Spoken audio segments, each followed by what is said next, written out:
Lumière. Lumière. Lumière. Lumière. Lumière. Lumière. Lumière. Lumière. Lumière sur les solitons. Aujourd'hui, nous allons surfer sur une vague bien particulière, le soliton. En effet, ce concept est issu du monde des vagues. En science, on dit des ondes.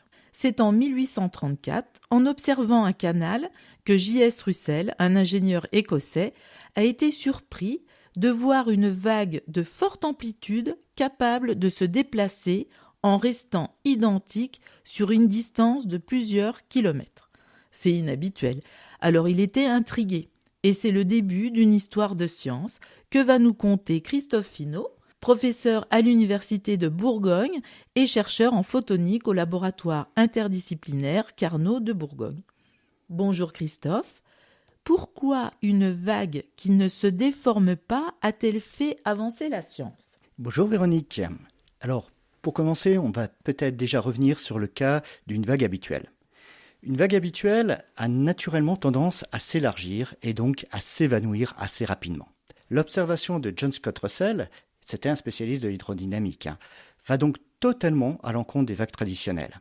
Son récit s'avère donc particulièrement intrigant, d'autant plus que toutes les théories de l'époque sont totalement incapables de l'expliquer. Alors, quand on parle d'une vague, on parle en fait d'une oscillation de la surface de l'eau qui va monter et qui va descendre. Un autre exemple d'oscillation qu'on peut avoir à l'esprit, c'est le pendule qui se balance régulièrement. Quand les oscillations sont faibles, il est possible de faire de nombreuses approximations, de négliger certains effets et d'aboutir à un résultat mathématique simple. Ce résultat, on l'apprend dès le lycée et il prédit le mouvement du balancier d'une horloge comptoise. Pour résumer, pour les faibles amplitudes, on sait vraiment bien faire. Et c'est d'ailleurs pour ça que les physiciens adorent se baser sur ces cas avec des faibles amplitudes. On parle alors d'un régime linéaire. Par contre, si les oscillations deviennent fortes, ça devient une toute autre paire de manches. Beaucoup des raccourcis faits dans le cas linéaire deviennent alors très discutables, voire même faux. Et mathématiquement, les calculs se compliquent énormément. Pour ces grandes amplitudes, on parle alors de régime non linéaire. Et c'est dans ce régime de fonctionnement qu'on va observer beaucoup de choses surprenantes. C'est beaucoup plus riche, beaucoup plus excitant à explorer que le cas linéaire. Du coup, typiquement, la vague de Russell ne pouvait pas rentrer dans le cadre des modèles linéaires de l'époque. C'est cela qui a alimenté la polémique scientifique sur ces observations qui ne pouvaient pas être rigoureusement expliquées. D'autres ingénieurs sont alors attachés à recréer ces observations, notamment dans le canal de Bourgogne, à Dijon, au milieu du XIXe siècle. Il s'agit de Darcy, qui est bien connu par les Dijonnais, et de Bazin. Il a fallu néanmoins attendre la fin du XIXe pour qu'un cadre mathématique explique de manière totalement rigoureuse la possibilité d'avoir une vague capable de se propager sans se déformer, et puisse enfin convaincre définitivement toute la communauté des experts qu'une vague pouvait être non linéaire. Russell avait bel et bien été le témoin d'une vague extraordinaire. Et comment sommes-nous passés donc de cette observation de vagues d'eau à la lumière et à l'optique ? Eh bien, ici il s'agit de l'une des beautés de la physique, où un même concept va pouvoir être appliqué à des situations qui n'auraient a priori absolument rien en commun. Pour un physicien, qu'on prenne une vague océanique ou bien la lumière, c'est pas si éloigné que ça. Dans les deux cas, ce sont des ondes. Donc tout ce qui a été compris dans l'étude des vagues peut être quasiment directement réutilisé dans le cadre de l'optique. Grâce à l'universalité du concept d'onde, on peut vraiment capitaliser les connaissances et ne pas repartir à chaque fois de zéro. Et d'ailleurs, c'est ce qui a été fait pour étudier les solitons dans des circuits électriques, au niveau quantique, en tant que phénomène météorologique ou bien encore dans les brins d'ADN. Les solitons, ce n'est pas que dans un canal avec de l'eau. Mais bon, revenons à l'optique. Il restait, pour voir ces solitons, à réunir les ingrédients nécessaires. C'est ce qui a été fait après la Seconde Guerre mondiale, où il y a eu, en quelques décennies, un grand nombre de progrès sur différents fronts. Alors, il a déjà fallu pouvoir générer de la lumière avec une forte intensité, pour pouvoir travailler dans ce domaine non linéaire. Là, la solution, ça a été le laser, qui a été mis au point en 1960 et qui a été récompensé depuis par de très nombreux prix Nobel. Ensuite, il a fallu trouver une sorte de canal pour que la lumière puisse voyager sur de très longues distances. La solution, ça a été la fibre optique, dont la mise au point en 1966 a également conduit à un prix Nobel. Et enfin, il a fallu aussi quelques progrès théoriques. Là, les mathématiques ont apporté des nouvelles techniques plus pointues pour traiter rigoureusement ces problèmes non linéaires. Et surtout, il y a eu l'invention de l'ordinateur qui a permis d'effectuer des simulations numériques et ainsi imaginer et prédire les résultats d'expériences avant même leur réalisation. Et donc, avec tous ces progrès sur tous les différents fronts, en 1973, on a 2 chercheurs, Akira Hasegawa, qui était japonais, et Frank Teppert, américain, qui en viennent à proposer dans un papier théorique l'existence de solitons dans les fibres optiques. Et c'est ce concept, trouvé il y a tout juste 50 ans, que nous souhaitons célébrer cette année. Alors, c'est vrai, la fibre optique, ça nous parle un peu. Bon, dans le mot fibre optique, il y a optique, donc lumière. Cela veut donc dire que c'est grâce à la lumière qu'on transmet des données. Tout à fait. Les données qu'on transmet, c'est une succession de 0 et de 1. Donc que ce soit du texte, une musique ou bien une vidéo, tout va être codé en 0 et 1. C'est ce qu'on appelle le langage binaire. C'est la base du langage informatique. Donc pour ceux qui écoutent le podcast, toute notre conversation va être transformée et transmise via Internet sous la forme d'une longue série de 0 et de 1. On voit donc tout de suite une façon simple d'utiliser la lumière.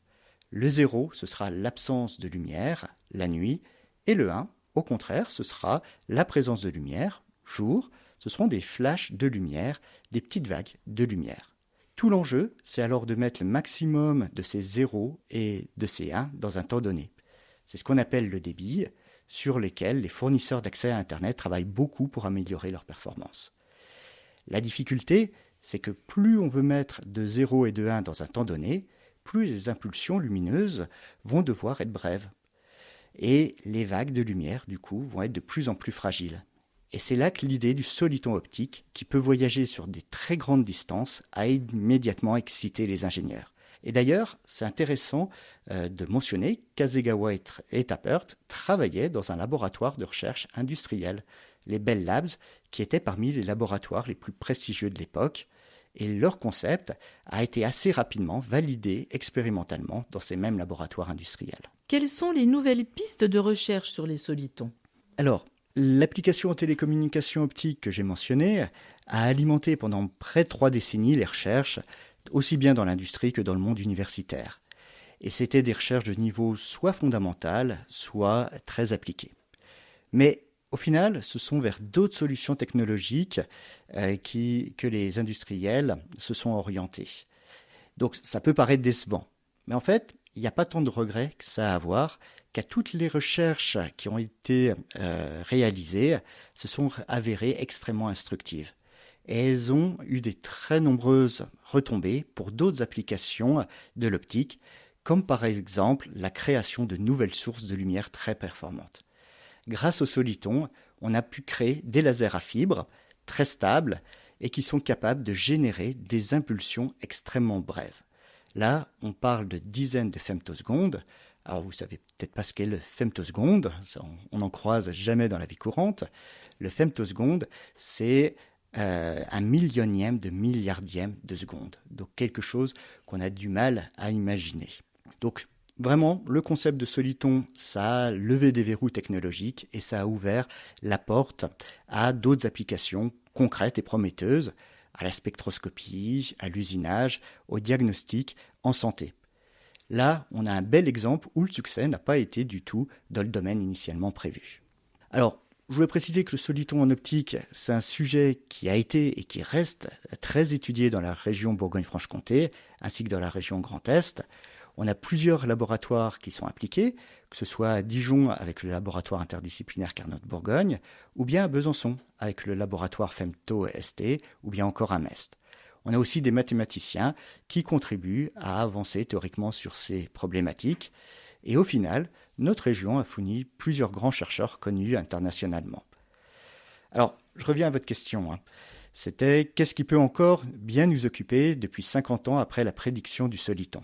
Eh bien, en plus des solitons traditionnels qui peuvent se propager sans changer de forme, on a trouvé d'autres types de solitons. On peut dire que le soliton observé par Russell, c'était un peu le premier d'une grande famille. Et dans les petits frères, on peut mentionner le soliton sur fond continu. Alors lui, son petit truc, c'est qu'il constitue une explication des vagues scélérates. Ces vagues scélérates, c'est des ondes extrêmement puissantes, mais qui sont aussi très rares. Elles font plusieurs dizaines de mètres de hauteur, elles apparaissent dans l'océan, de nulle part, et elles disparaissent sans laisser aucune trace. Donc là, on voit que leur étude dans l'océan est extrêmement problématique. Il faut se trouver au bon endroit, au bon moment, et ne pas avoir peur d'affronter une vague de plusieurs dizaines de mètres de hauteur. Donc ce que nous avons voulu faire, c'est recréer leur analogue en laboratoire grâce à l'optique. Et pour la petite histoire, il y avait un mathématicien anglais, Howell Peregrine, qui avait trouvé en 1983 une formulation mathématique pour ces vagues scélérates. C'est donc aussi les 40 ans de cette hypothèse que nous fêtons cette année. Mais si la solution a été écrite dès 1983, c'est qu'en 2010 que l'hypothèse originale d'Howell Peregrine a pu être confirmée et validée par des recherches menées en Bourgogne-Franche-Comté. Alors, ça en fait des anniversaires scientifiques. Alors, quelles méthodes et outils utilisez-vous pour recréer ces fameuses ondes scélérates qui visiblement ont l'air de bien porter leur nom ? C'est une démarche en fait assez similaire aux solitons optiques de Russell. Sur le papier, c'est très simple. Il nous faut une source de lumière puissante, un laser, qu'on va manipuler pour créer la bonne forme de vague de lumière. Ensuite, la vague va évoluer sur plusieurs kilomètres de fibre optique et il ne nous reste plus qu'à la détecter en sortie de cette fibre optique et à mesurer précisément toutes ses propriétés. Bon, en pratique, je ne vais pas vous cacher que c'est un petit peu plus compliqué car on manipule ici des vagues très très brèves. On parle de durée de l'ordre du millième de milliardième de seconde. Et c'est en fait là que réside notre savoir-faire expérimental, c'est de réussir à contrôler, à manipuler et à détecter des impulsions aussi brèves. Alors, on dispose pour ça d'un ensemble d'instruments extrêmement performants que la région et l'État nous a aidés à bâtir et à faire évoluer au cours des années. Et notre force, c'est aussi de savoir faire des simulations numériques en amont pour nous permettre de viser juste. Dans cette étude, la collaboration avec nos collègues de l'Université de Franche-Comté a vraiment été décisive. Il y a vraiment eu un travail d'équipe remarquable mené sur plus d'une décennie. Et au final, le montage tient basiquement sur une table à manger et permet d'accumuler des millions d'enregistrements en quelques secondes. Alors que si on voulait faire des expériences similaires en hydrodynamique, faudrait construire un canal de plusieurs dizaines de mètres, le mettre dans un hangar, et là on pourrait faire quelques mesures par heure seulement. Alors, ce qui peut être intéressant, c'est de voir qu'initialement, c'est plutôt le soliton dans le domaine de l'hydrodynamique qui a inspiré l'optique. Pour les vagues scélérates, c'est plutôt les fibres optiques qui ont été force de proposition et qui ont permis des progrès dans la compréhension de ces vagues monstrueuses. Si on a vraiment déjà bien avancé sur ce sujet, il y a quand même encore 2-3 mystères qui restent. Et pour ça, on essaie de se tourner vers des outils qui sont issus de l'intelligence artificielle. Alors, on a plusieurs projets dans cette direction avec l'Université de Franche-Comté. Et cette analyse par intelligence artificielle nous laisse espérer des nouveaux angles d'analyse pour mieux comprendre les dernières choses qui restent encore à comprendre sur les conséquences de la non-linéarité. Alors c'est tout un programme et on le suivra bien entendu. J'imagine que le soliton n'a pas dit son dernier mot. Est-ce que l'on peut imaginer qu'il puisse être utilisé pour créer des sortes de mémoire optique ? Alors c'est peut-être pas comme ça qu'il faut l'exprimer, c'est peut-être pas le bon mot, mais en fait ça me paraissait intéressant de parler d'éventuellement ces applications possibles. Oui, bon, effectivement le soliton est loin d'avoir dit son dernier mot et je suis convaincu qu'il nous reste encore de belles surprises. Je peux vous rassurer, c'est pas demain qu'on sera au chômage ou à court d'idées. Alors, pour l'application à des mémoires optiques, vous avez tout compris. Comme les solitons sont extrêmement robustes, on peut imaginer les faire tourner dans une boucle et les stocker comme ça quasi indéfiniment. Ça constituerait donc une mémoire optique. Et d'ailleurs, il y a des chercheurs qui ont déjà en partie démontré ce concept en faisant tourner dans une boucle de fibres des solitons qui sont alors propagés sur une distance de plusieurs centaines de millions de kilomètres. C'est comparable à la distance entre le Soleil et la Terre. Et ce sujet, c'est un sujet qui est étudié à Dijon, en collaboration avec des chercheurs de Nouvelle-Zélande. On peut réaliser ce genre de mémoire optique avec des fibres optiques, mais on peut aussi imaginer à terme, dans quelques années, voire quelques dizaines d'années, utiliser des nanocomposants, des puces optiques, qui viendront peut-être un jour remplacer les composants électroniques. Alors tout à l'heure, vous nous avez parlé que le soliton permettait d'améliorer la spectroscopie. Qu'est-ce que vous pouvez nous en dire ? Alors, une des grandes qualités des solitons, c'est d'être extrêmement stable. Alors on peut voir le soliton dans le domaine temporel, avec ses impulsions extrêmement brèves, mais on peut aussi le voir dans le domaine du spectre. Et là, il y a une belle propriété, c'est que les composantes du spectre vont être espacées. Et on va avoir un écart qui va être totalement identique entre les différentes composantes, ce qui va créer une sorte de règle. Donc avec ça, avec cette règle, on va pouvoir mesurer ce qui se passe dans les spectres optiques. On va avoir une référence extrêmement précise et on a même la possibilité de faire 2 de ces règles. Et là, c'est ce qu'on appelle la spectroscopie à double peigne. On a les avantages d'un vernier. Alors un vernier, c'était un outil de mesure qu'on pouvait utiliser pour être très précis. C'est un couplage entre 2 règles, ce qui permet d'avoir des précisions du dixième de millimètre. Là, on a le même concept, mais dans le domaine des fréquences, et on atteint une précision qui est bien plus élevée, avec des temps de mesure qui sont bien plus réduits.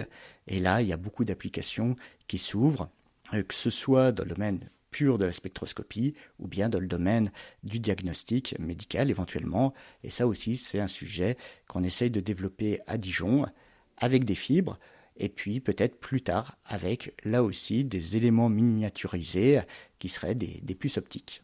Alors je vous remercie pour toutes ces explications très intéressantes sur le soliton et les applications futures qui en découleront.